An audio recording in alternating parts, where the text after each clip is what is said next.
Yeah, I'm getting hype. Welcome back. We're doing Ghosties from Horror Effects. Actually, we're doing a whole brick. A brick is 10 blanks. I just made that up, but it sounds cool, so I'm going to say it from now on. Alright, buckle in because I'm showing every last bit of every step. We're going freaking nuts on Ghosties. Start out with the 1/8 inch drill holes from the front only. Normally I speed this up, but this time you're going to have to watch every excruciating second.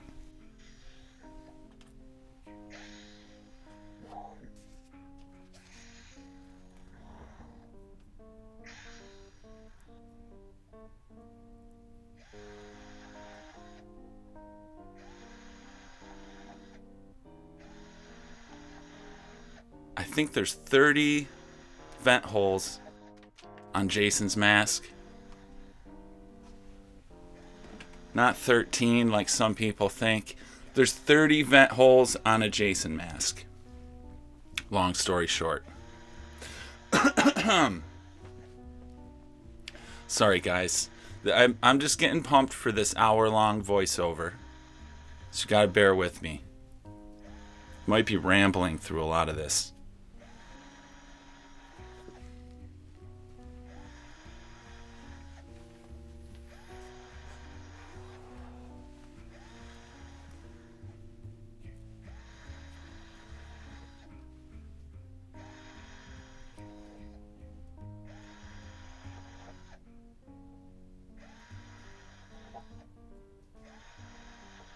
I always do these in the same order so I don't forget any.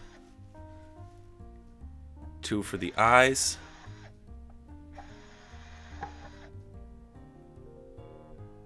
We switch to the step bit.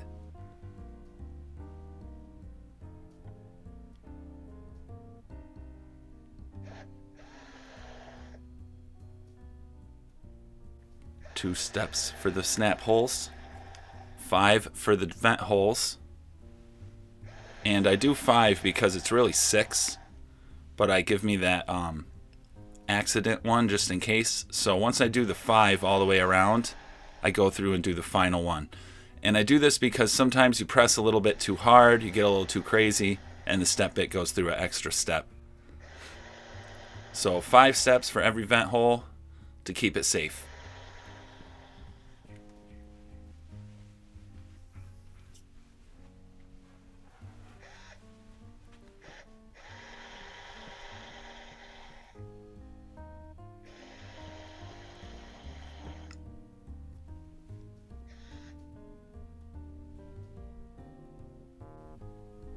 This one, the plastic was jammed up in the hole, so I kind of had to force it through with the initial drill.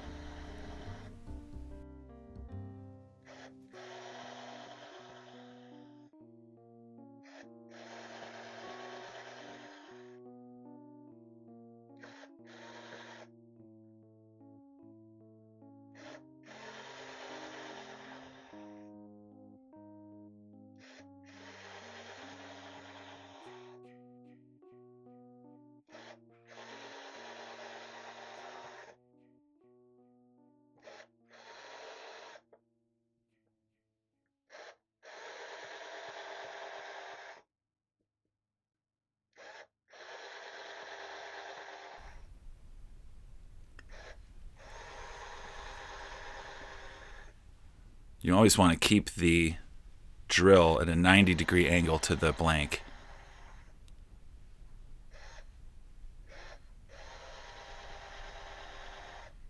That's why I'm moving the mask and not the drill.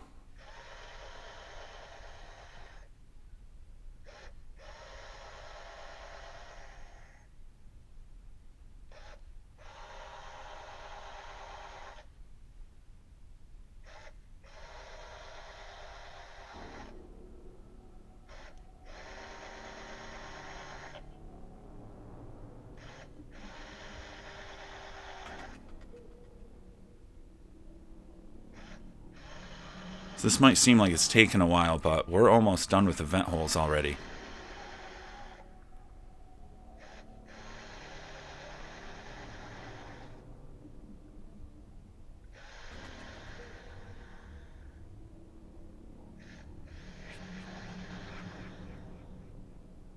Here comes the last one, it looks like.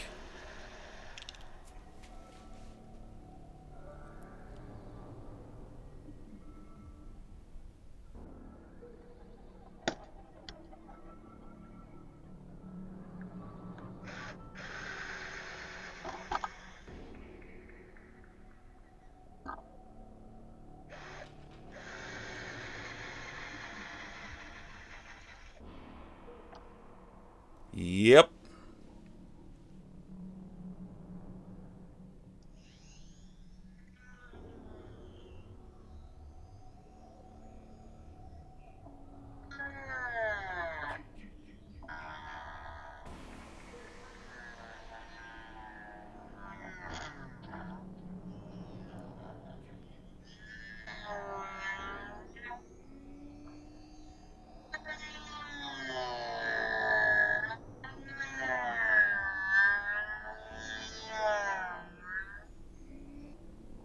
I have yet to figure out a way to film this. It's a hard thing to film. I think I need a videographer to just come here and stand in front of me while I do masks and zoom in wherever I'm at, because I suck at filming this.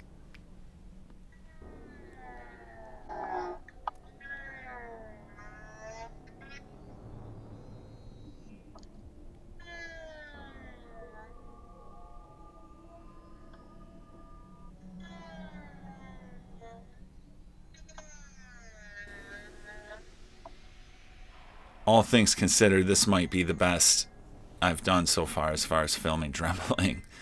So I'll never remember seeing it from this angle before. It looks pretty decent. I don't know, whatever.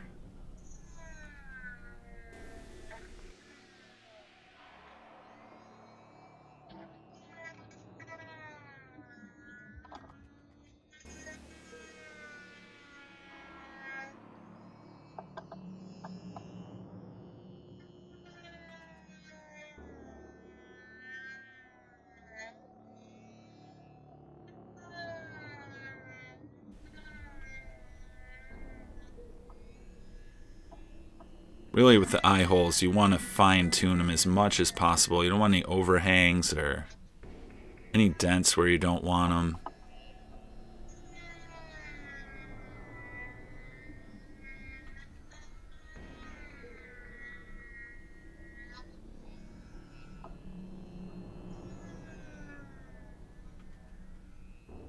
Eye holes are an easy thing to screw up. This part takes a while to learn properly.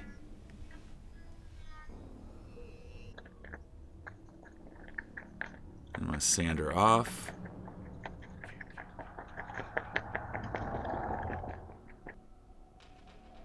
Looks good. Let's try another one. And another one. That was easy. So let's do this one first. It's going to need some extra cheek holes, though.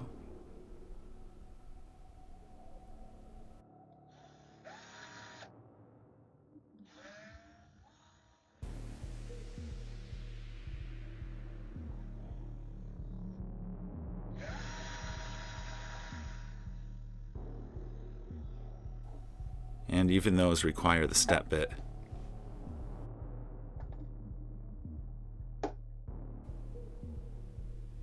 Looks like I'm covered in mask dust at this point.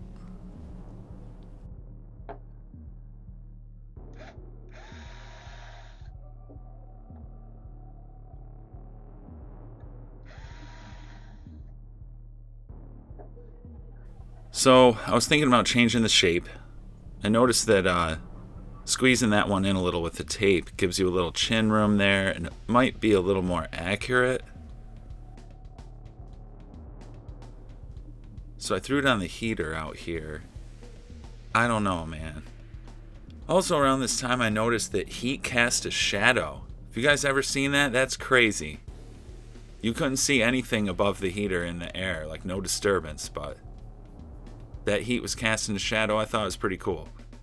Yeah, eventually I just gave up.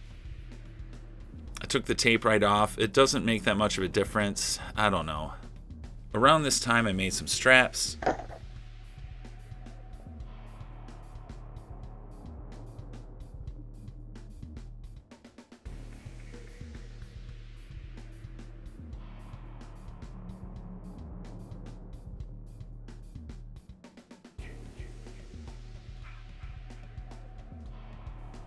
Also, I discovered this, to just scrape the strap with the inside of the scissors.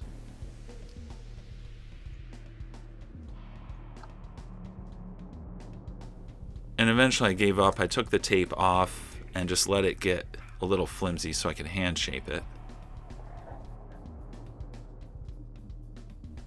Here I'm putting some rubbing alcohol on the glue from the tape because you don't want any of that crap on there when it comes time to spray paint. Now, okay, don't laugh. Don't even do this. Don't, actually you might have to do this. If you ever had like a dent in the rim of a mask, it's just, I don't recommend it unless you really know what you're doing, because if you have that lighter on there for like a split second too long, that blank will be destroyed and you will not be able to reshape it or fix it. But if it already has that dent in there and you feel confident, you just hold the lighter on for a few seconds at a time and you can stretch out that bend.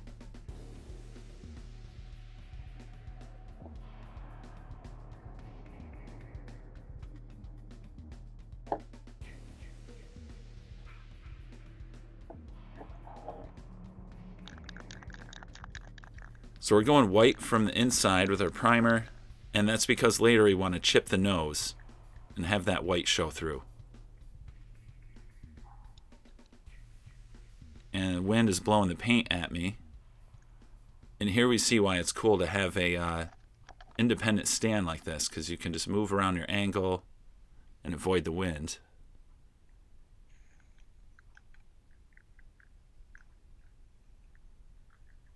At least there's no damn bugs today.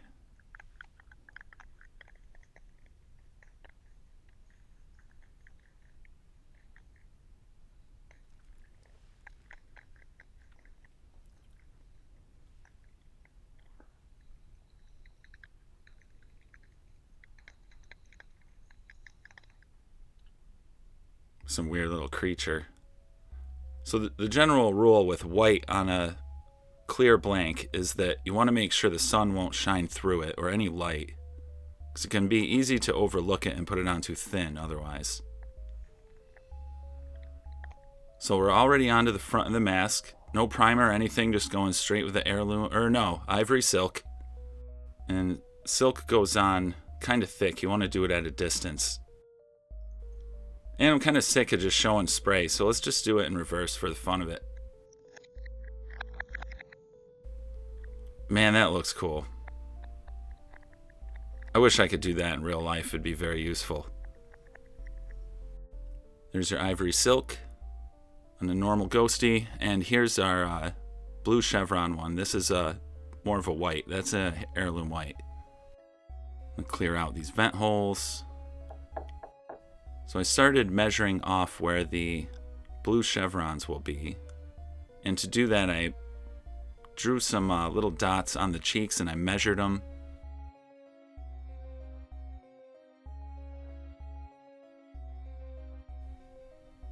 They look good, but in the reference here they're pretty dark. They look almost like a dark teal color. And this mask looks very spotted and yellowish in places. So we're just going to go crazy with the yellow ochre and gray right off the bat. And it's also very speckled. So we're going to try to go with that spirit as well. Now you see with one chevron here, I've darkened that with some hooker's green. It's crazy that color came up 2 videos in a row. But those chevrons look a lot more accurate. So you're getting a little more detail to the sponge work. So here's a temporary chevron. That's just there for one of the layers, because it looked like that might have been there in the original. And we'll just go over that layer with additional darker colors. But that ghost chevron will still be pretty obvious. So we've definitely built up with some raw umber, maybe some more grays. I definitely did a layer of browns that I didn't film. This is more detailed speckling. Definitely with, looks like a burnt sienna. Lots of dried blood looking areas maybe. So here you can't see the mask very well because of the glare, but I think the technique is more important. Because what you're seeing here is the final darkest sponge. And it's just like a dab here and there that goes on very lightly. And that's going to give you a really deep contrast with your other colors. Because I don't use a lot of dark dirt. That very dark dirt just goes on like a couple little places. Okay, onto the red Chevy. Decided to have fun with this one and varnish it. So if you're not into varnish, this part of the video is going to put you to sleep.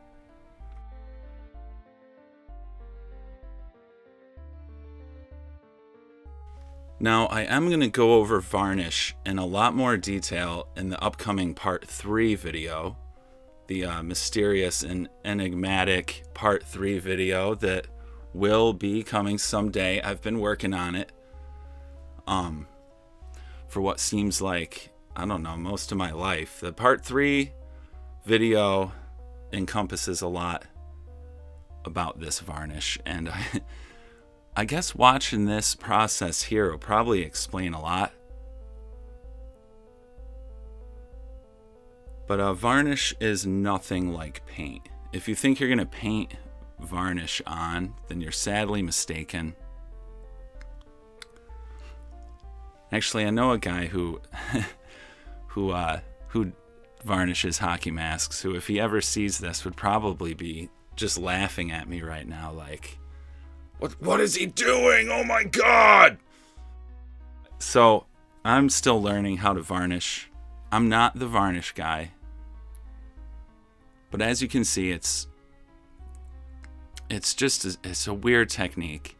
I'm keeping the brush very straight and flat and just kind of mechanically moving my right hand and guiding the gobs to be as thin as possible and as even as possible.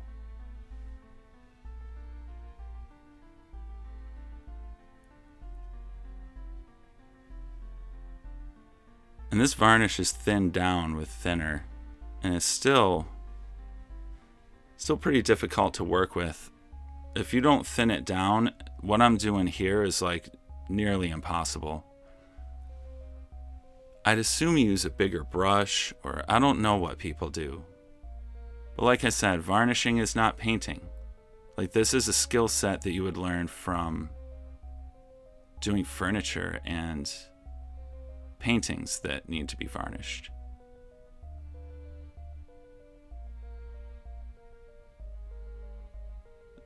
Varnish is, it's weird, man. Imagine like maple syrup if it was a lot thicker and was going to dry out quickly. And I wish I could just pour this stuff on a mask and walk away and have it settle, or have some crazy industrial process where there's like a vat of it boiling or something. You just dip the mask in. But no, it's not that easy, and it'll never be that simple. I got some interesting back and forth comments with a guy who was trying to figure out how to spray it in a gun. And that would be cool. You know, good luck with that, because if you can figure that out, that'd be like the holy grail of varnishing hockey masks.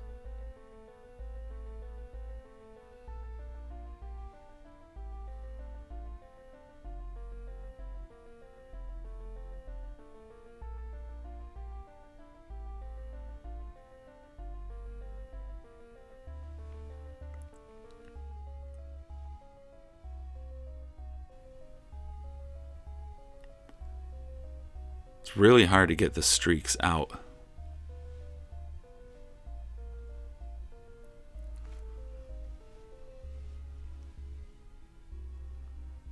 So I definitely put way too much on right there. That was a brave move, because now I've got to deal with that glob up by the eye and spreading that out. The thing with varnish is if you put varnish in an area where there's already varnish, you're going to screw up the areas around it. So I'm basically just trying to remove it here as delicately as possible. And without the right amount of thinner, which takes a moment to even figure that part out, without the right amount of thinner in there, it's virtually impossible to spread it out like this. It just gobs up and streaks.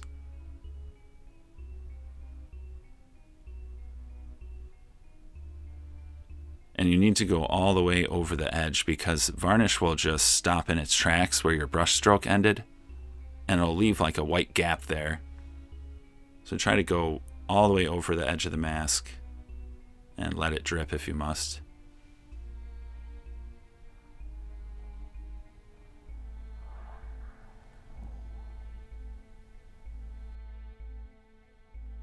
So these really fast strokes that are just robotic.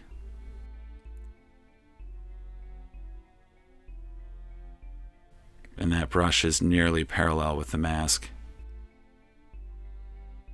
It's maybe a 10-15 degree angle, 20 degree angle at most.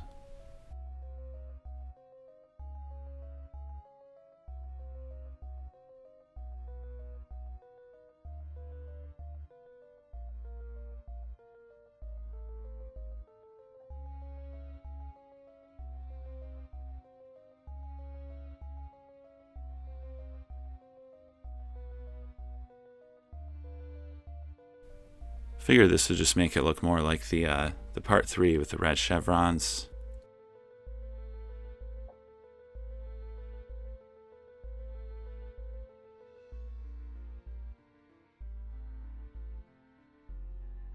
See what I did there? I mean, you really, in those gaps between the holes, you just want to spread out those little piles instead of streaking it on, because it'll just drip around the holes.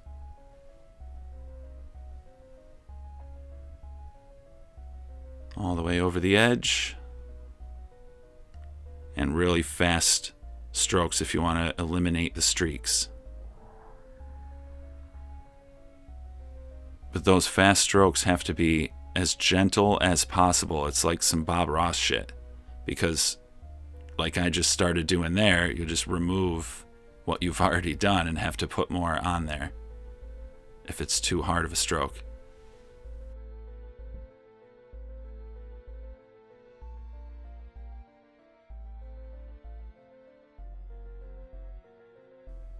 You put pressure on the brush, it releases more. Ah, my battery died, and that's the end of the varnish, thank God. So I made a new color, and this is for the regular Ghosties. It's a Naples yellow mixed with a yellow ochre and gray. And I'm testing that out on the side here. This is going to be the primary color, and you see I'm dipping my finger in the water. Dipping the sponge in the water isn't cutting it for me anymore. It just gets too wet. And I'm doing the same thing with the paint.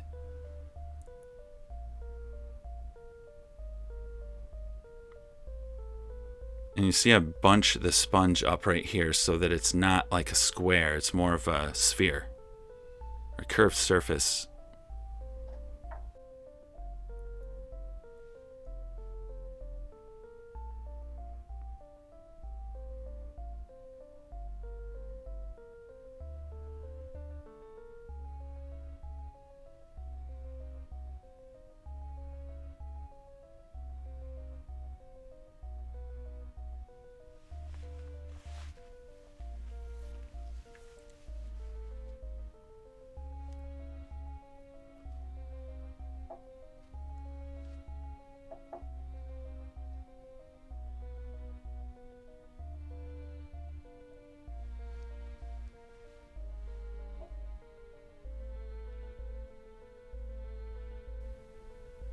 I had to put the camera kind of far away and zoom in later to actually see any detail so it's not blurry. I mean, it's still kind of blurry. But I think what we're watching is the techniques more so than the mask itself per se, so I don't know. I guess it's useful.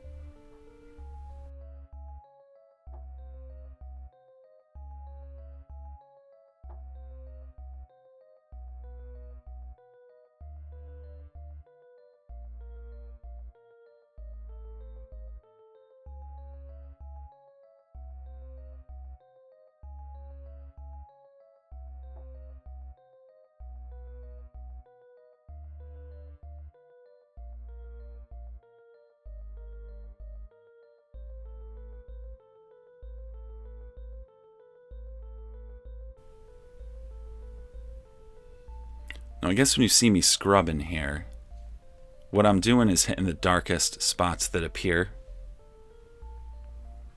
And this is going to change the entire color of the mask, but it's slightly speckled.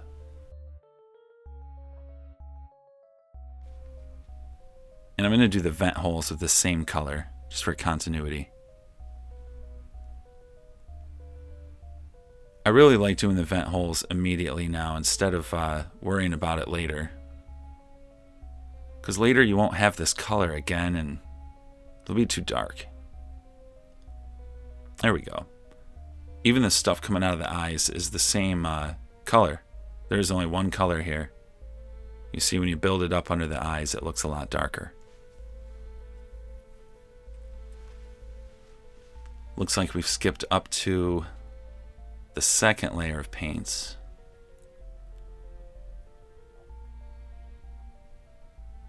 And the second layer was the Naples yellow and gray.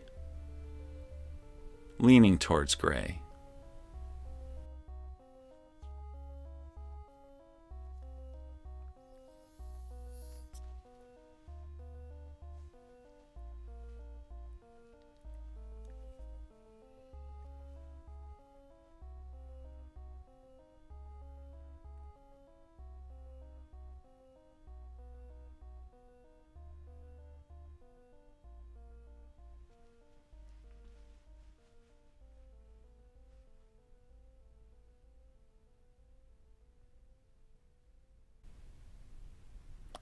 A lot of painting a mask is looking at it. I know this sounds weird, but I think when I'm painting, I look at it more than I actually do anything to it, if that makes sense. And I normally cut that out when I'm editing. But I think in this video, I've wanted to show a lot more of the raw process.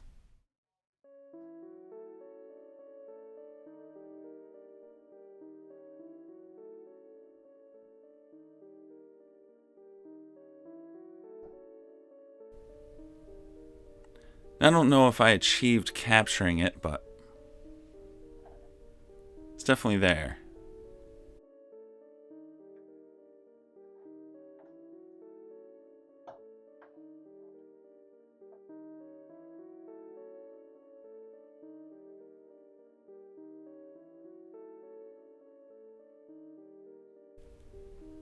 Now we're adding some brownish reds.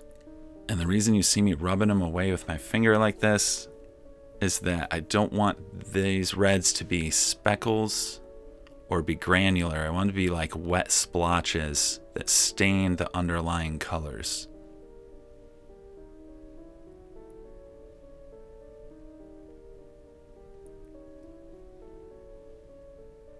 Actually, all of these first layers are very wet. I like to build the drier, more granular paints later on top of the wet. It doesn't really work too well the other way around.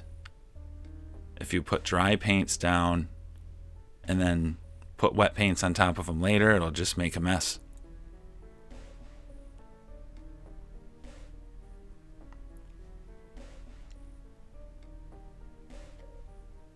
So I used to mix this color under the eyes with gray and desaturate it.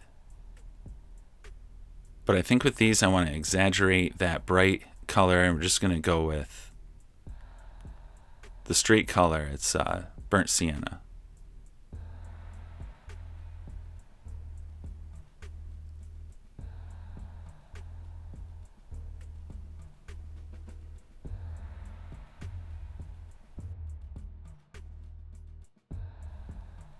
I'm using a very watery brush to do this part, because these are supposed to be like old stains, I think, leaking from his eye holes.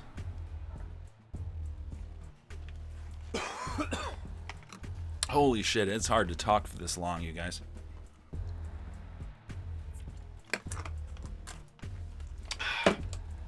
Quit smoking, quit vaping.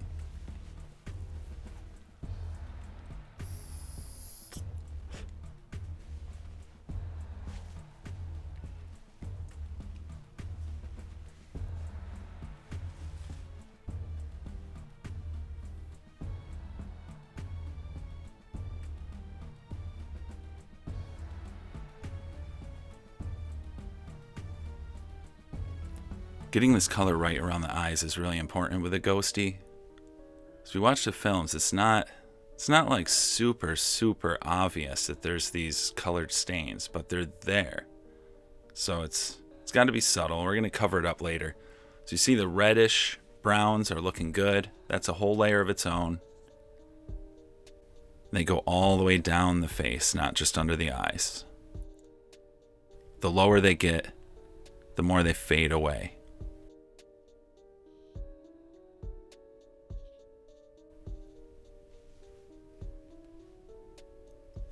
See all the layers working together here.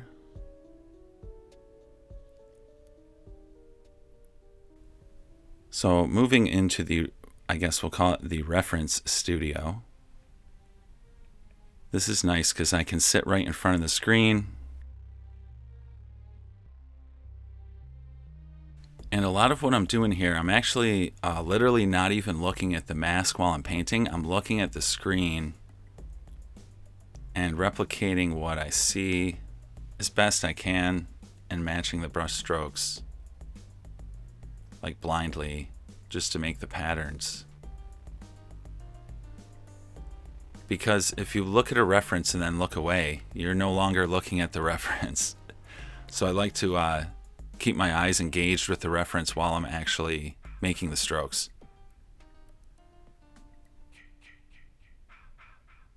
And obviously look down occasionally and make sure it represents what I'm seeing in the reference. Obviously.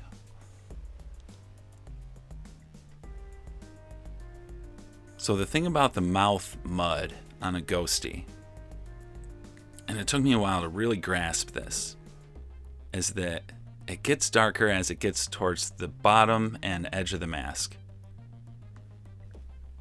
And it may even all be the same color. I don't know. I'm using multiple colors to create that mouth mud. But it definitely begins under the nose as a very light mud.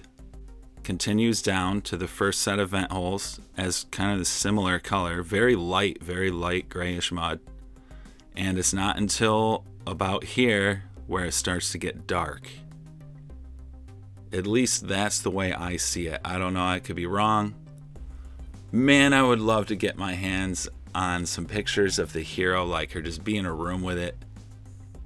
Which is kind of crazy because it's in every single film, or every single scene in every film. I mean, you should be able to get a good reference of it, but I don't trust anything that's on screen with color timing and all that stuff. It changes it. So here we go. I completely forgot to film this part. I'm sorry. I'm just going to show every smudge up close to make up for it, I guess.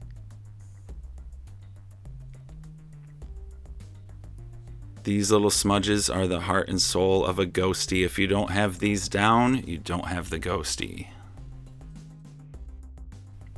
The F, very important. Very weird shape, F.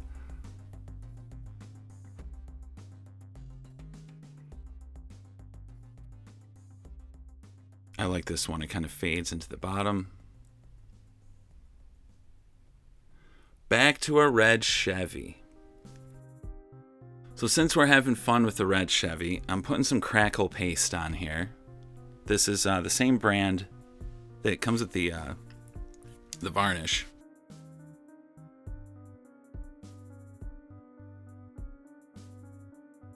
And it's very streaky.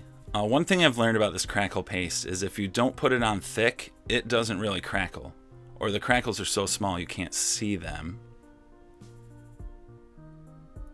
And it says on the bottle that temperature and humidity affect the size of the cracks. But it's very vague, because like I want to know, does it make the cracks bigger? Does it make them smaller? It just affects them. So I have yet to learn if heat makes, or if cold, which I've found that putting it in the fridge makes the cracks a little bit more obvious. And we tried that, but the cracks are so small. They look great. There's like a billion little cracks, but you just can't see them unless your eyeball is like touching the mask. So I'm putting some thick crackle paste on in certain areas to see if that'll like, I don't know, give it a cool effect or something. I don't know.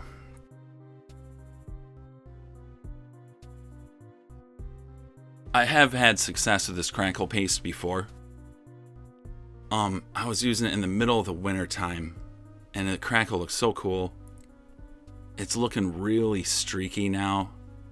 That's where we're at with this thing. I don't like it. And as you can see, it rubs off with water. That crackle paste, it ain't shit. Looks good on oil paintings, but it's not working on the mask.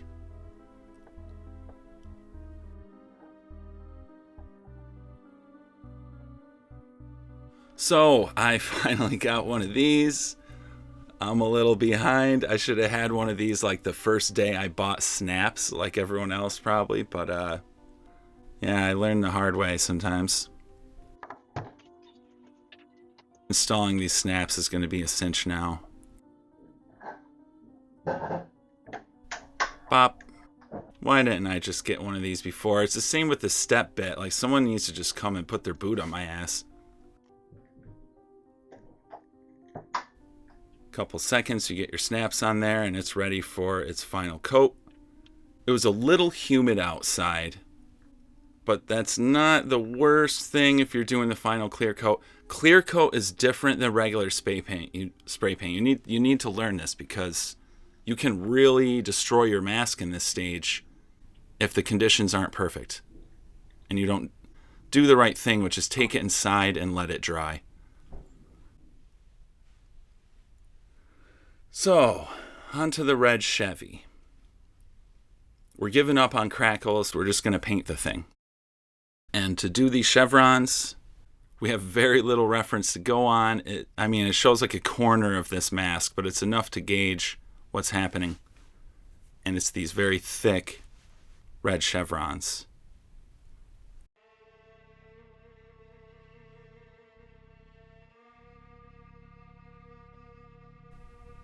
Are we going to sit through this whole thing? Oh, God, yeah, I guess we are. That's cool, though.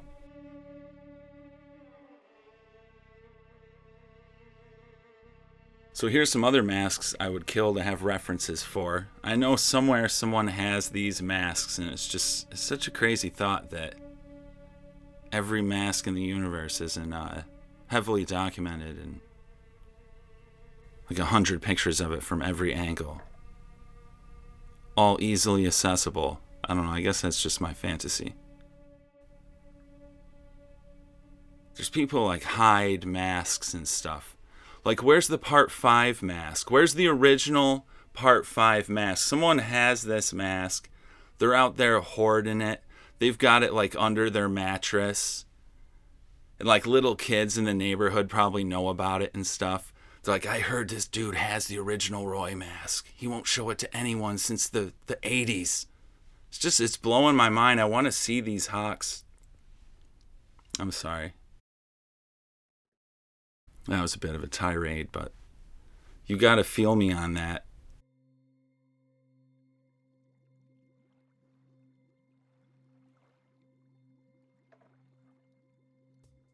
Still, we got enough of reference to go on.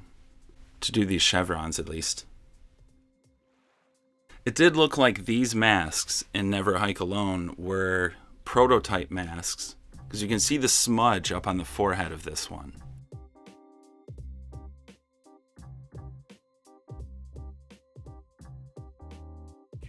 But I didn't do that. I decided that if they were prototype masks, like, why would a different mask in the film have the same markings? You know what I mean? So we just had fun with this red Chevy.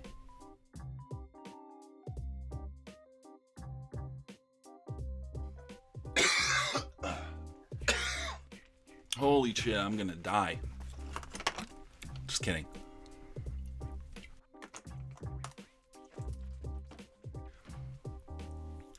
That looks good.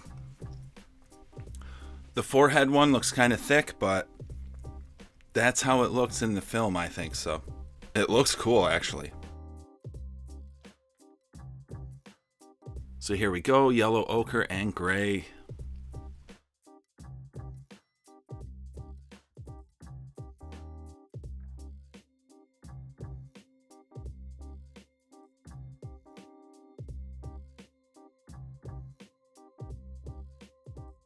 One of the beauties of not having a reference is that you can just paint it however you want. And I'm just going to pretend this is a dirty part 3.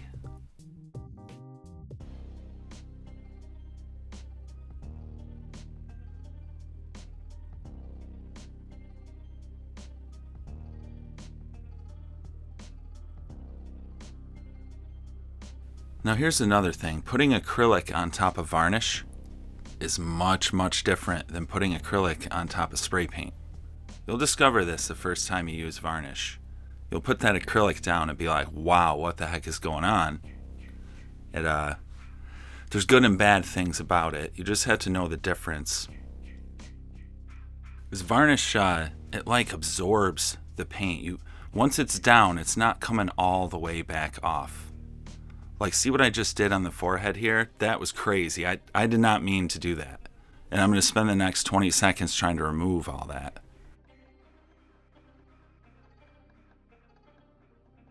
And you can see this removal process. Normally you just dab this, your towel on there and it takes stuff off. But this, I have to get down to twisting it and doing little turns, because the varnish has grabbed that acrylic. I was reading about it, and it's like subtractive or something. I don't know. I don't know the science behind varnish, but it's a chemical that reacts with stuff. It's not like an acrylic paint, which is just pigment and water.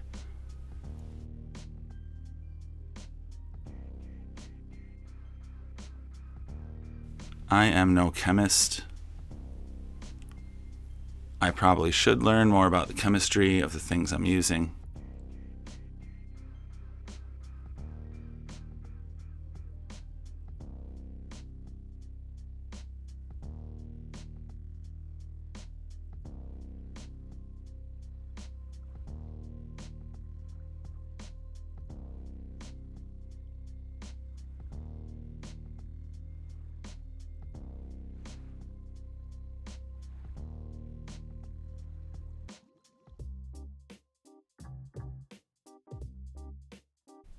So far I've been having good luck, and the paint is coming off of the varnish pretty easily, almost the way it would off the spray paint.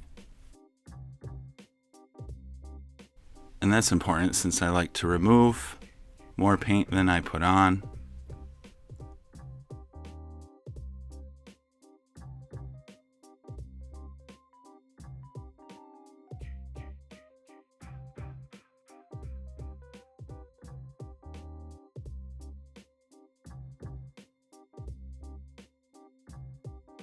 That's part of the trick of the paint looking like dirt, as you want to leave the residue of paint. You don't want paint on the mask. You want it just where the mask wants it, if that makes any sense. It's kind of like a canvas. A canvas has tooth, which is like the grain on the surface of it, and that grain is what takes the paint. And normally with a hockey mask, it's completely smooth. Spray paint does have a tooth. It's a little bubbled up, but it's very smooth.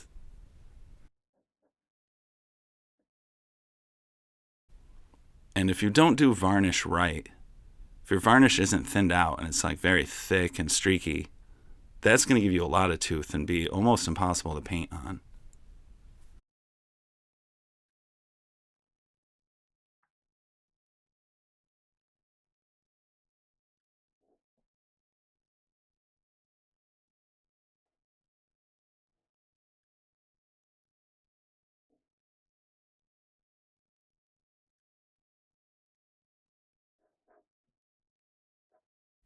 So this is our burnt sienna stage. And this is fun because I guess it really represents dried blood.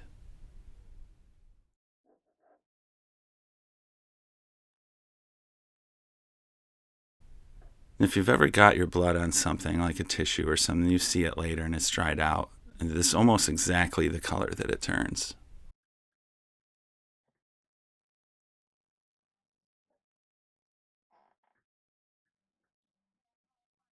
But it also makes a good rust color.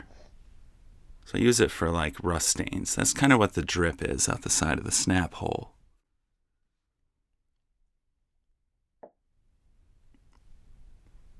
So like any other mask, we're getting darker and darker. And with this mask, I've decided the dark should go all the way to the edge and not really in the center or around the nose anywhere. And that's just a way to get some really dark dirt on the mask without it taking over. Placement is very important. I thought about doing the nose up like very dark with the chips and everything, but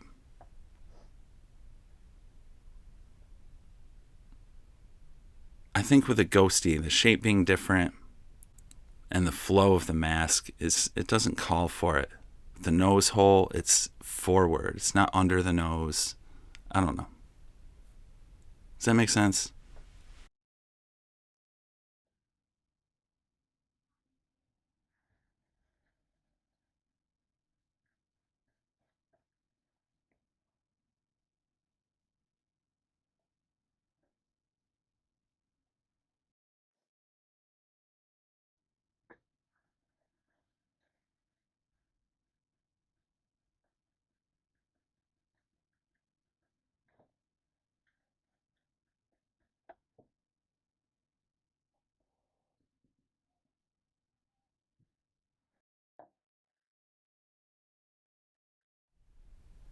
I actually watched a little video about how he came up with the mask, like step by step, and ordering all the prototypes and how they arrived at the shape. And I was really impressed. And it left me with the idea that this mask is more of a Jason mask than some of the masks in the franchise. And it's wild when you really think about it that way.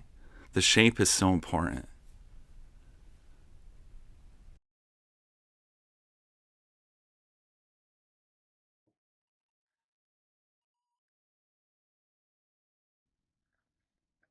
So I wanted the nose to look like it had been bloodied a few times and maybe dried out. So I definitely put more reds and browns around the nose hole. But just not a very, very dirty nose. Not the tip of the nose, not on top of the nose. Just the hole.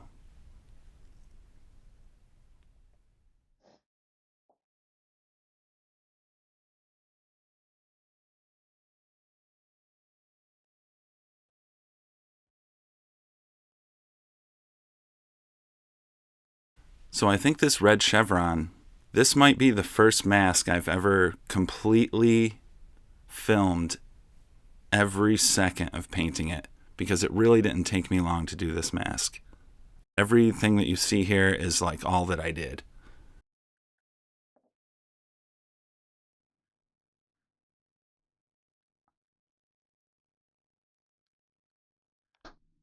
Snip. Ready to snap. That means that they are done. Oh, I love that snap sound. Oh, glory.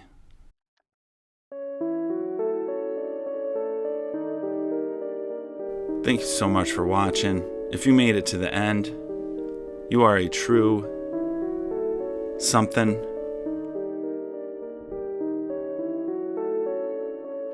enjoy these pics.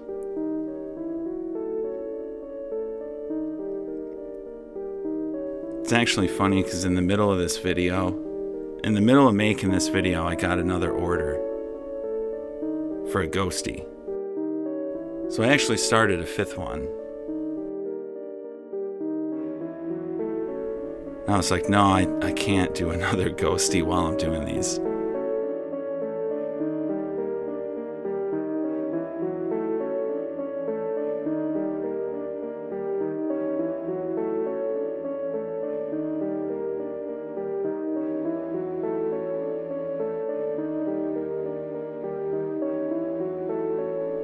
You can definitely pick up the red and blue variants on my Etsy now, or any variant that you want. I have an option where you can design your own.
Thank you so much for watching. I'll be back as soon as I can. You know the deal. I'm busy painting masks, but I will be back as soon as possible. I think the next one is, I don't know. I've got 3 or 4 almost in the bag. We'll see how it goes. I don't know. There's a lot of promises I've made. I swear to God, I'm going to do all of them. I'm going to do every mask I said I was going to do, because we're going to do every Jason mask. The Freddy versus Jason versus Ash, we're going to do that, and we're going to do it with an actual blank, an actual FVJ battle damage blank. That's going to be wild. Stay tuned for that. I don't know. There's a lot coming up that I can't remember right now. But yeah, thanks a lot, you guys. Peace out.